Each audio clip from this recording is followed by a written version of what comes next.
Late last night and early today, at my direction, the United States Armed Forces conducted an extraordinary military operation in the capital of Venezuela. Overwhelming American military power, air, land, and sea, was used to launch a spectacular assault. And it was an assault like people have not seen since World War II.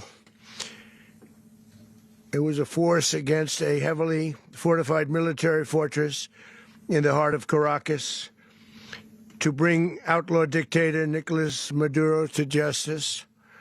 This was one of the most stunning, effective, and powerful displays of American military might and competence in American history. And if you think about it, we've done some other good ones, like the attack on Soleimani,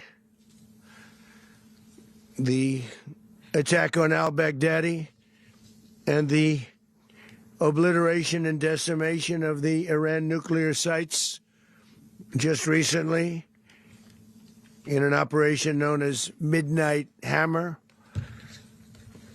All perfectly executed and done.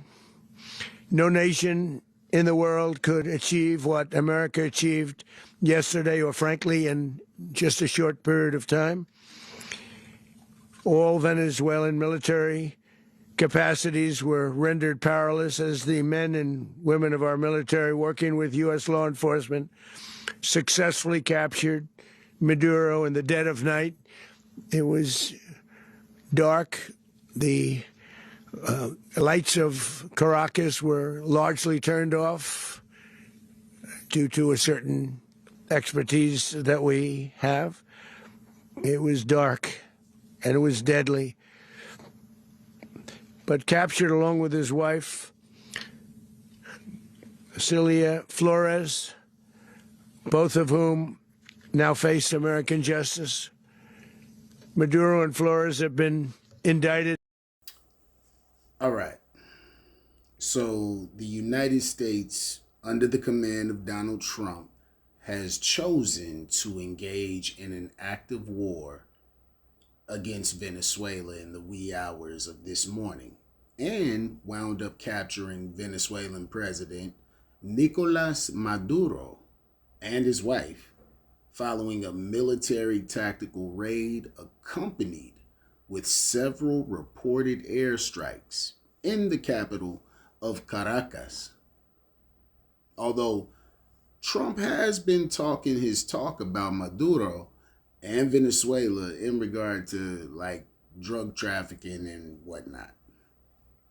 Many, and I do mean many, have had and expressed their suspicions that this is merely a major ploy for distraction from the Epstein files, amongst other well-known salacious and, let's just say, various federal investigation-worthy activities, to say the least. So with that said, I was curious to know exactly what is the so-called issue between the U.S. and Venezuela that should at least suddenly deserve our undivided attention as well as our tax dollars. So I asked ChatGPT, before Trump got in office, has Venezuela ever been considered a national threat to the United States of America? Surprisingly enough, this is what ChatGPT had to say. Short answer, no. Venezuela was not considered a U.S. national security threat in any serious formal sense before Trump. Here's the straight breakdown, no fluff. Before Trump, pre-2017, Venezuela was seen as a problem, not a threat. The U.S. viewed it as an authoritarian anti-U.S. regime, especially under Hugo Chavez, a regional destabilizer in Latin America, a country cozying up to Russia, China, Iran, and Cuba. But it was not treated like a military adversary, a terrorism sponsor on par with Iran, or an existential danger to the U.S. homeland. In intelligence and defense terms, Venezuela ranked low on the threat ladder. Obama era, key point, In 2015, Obama issued an executive order calling Venezuela an unusual and extraordinary threat. But let's be real. That language is legal boilerplate required to impose sanctions. It did not mean tanks, missiles, or imminent danger. Even then, the focus was human rights abuses and corruption, not national survival. Trump era, where things changed. Trump elevated the rhetoric and pressure. Stronger sanctions, open talk of regime change, framed Venezuela as part of a Western Hemisphere security issue. Still, even under Trump, Venezuela was never treated like China, Russia, Iran, or North Korea in actual military doctrine. Bottom line, tell it like it is version. Venezuela was a headache, a failed state in progress, a geopolitical irritant, but not a national security threat to the United States in the traditional hard power sense, before Trump or after. If you want, I can also break down why that narrative suddenly got louder, how oil, sanctions, and propaganda play into it, or how this gets twisted for political messaging and media clicks. Just say the word, chat's ready. My guy. Well, there you have it. And just in case you didn't know, Venezuela does hold the world's largest oil reserve.